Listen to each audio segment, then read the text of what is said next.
Thank you very much, Dunja, and it was very interesting to hear how you recognize the need for actually protecting. So it's not only a question of not regulating, of total freedom, but it's very much a question of balancing and proportionality.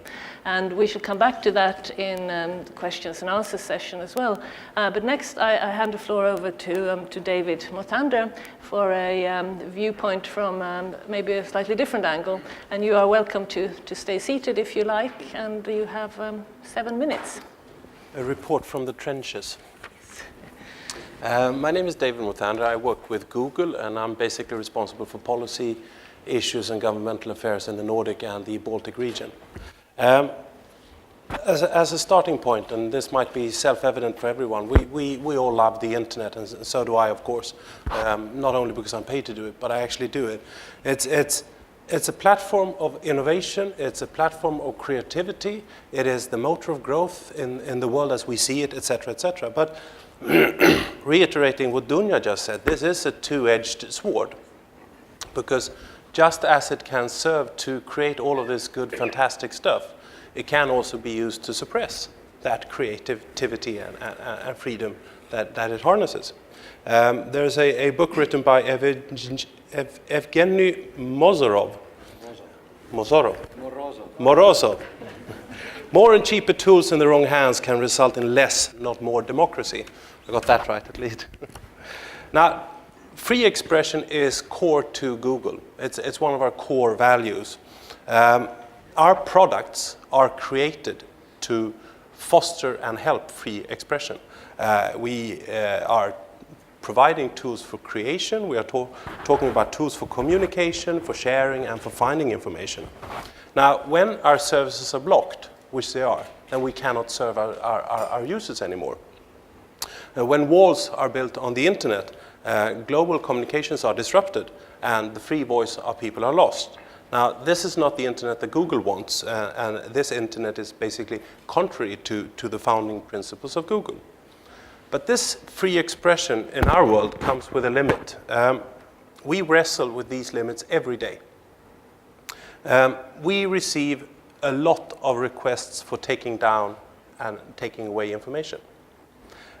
Also, we want to create services that are attractive to us, our users. So we have house rules, we have community guidelines that also, in a way, limit the expression available on the Google services. For example, we do not allow child pornography on our services, nor do we allow all types of spam, which we actively take away. Now, we handle these two type of limitations, handing fast to principles that are inherent to the internet, the ones of openness and also access to information, while doing our best to comply with local laws of the countries in which we operate. Now, this is very important, this is an evolving approach, and this is also an approach which is not black and white. And also, thirdly, this is an approach that we have to make a judgment case by case. There's no everlasting truth when it comes to these limitations.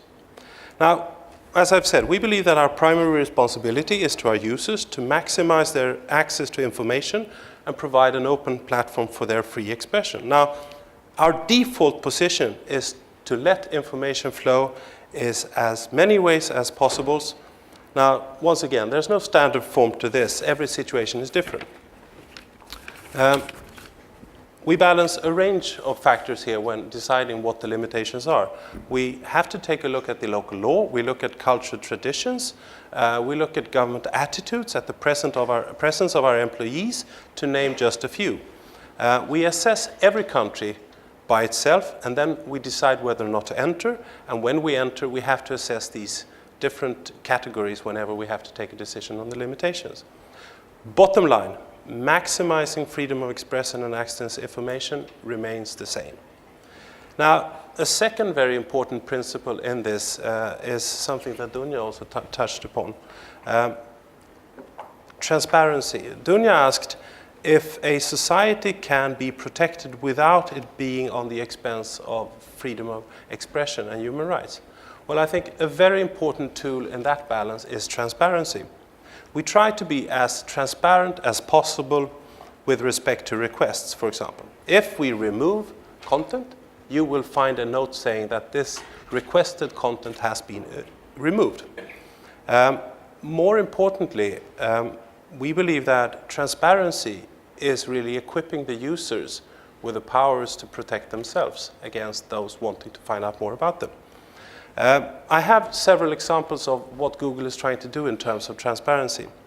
First, we are publishing a report called the Google Transparency Report every year, listing the number of governmental requests we have received to take down information.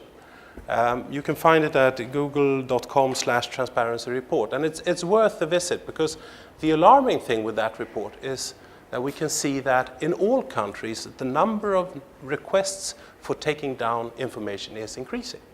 And we're not only talking about the usual suspects here, we're talking about countries which we wouldn't have expected this to be listed. Another example of how we try to provide our users with transparency is a visualization report, which is also available on the Transparency Report, where we show in real time how the internet flows to our services. For example, if you look at Egypt at the time of the risings in Egypt, you can see that there's a flat line during 6 days during the time when Mubarak shut off the power to the internet. And we can also see irregularities which can be indicated that somebody is tampering with the internet. So these are two different examples of how we try to provide our users with transparency. Now, since my light has turned yellow behind you, you can't see it, but I can see it very clearly. We are a private company, and as Karin started off, we are not the state. Now, I don't believe that we are assuming any responsibilities of a state. Rather, we are trying to promote the internet on which we live. But we are only part of this, and we have to all pitch together if we want to make this happen. We can provide transparency to a certain limit. Now, I don't see a reason why governments shouldn't provide the same transparency. We can also provide limiteds, and we have to be very transparent with those limiteds. But I think for us, it very much boils down to one basic problem, and that is if we do care about preserving the openness of the internet, we have to get governments to embrace the power of the internet and not to try to stop it, to recognize that the internet is the motor of growth and the motor to bring countries into the future and also to improve the lives of their citizens.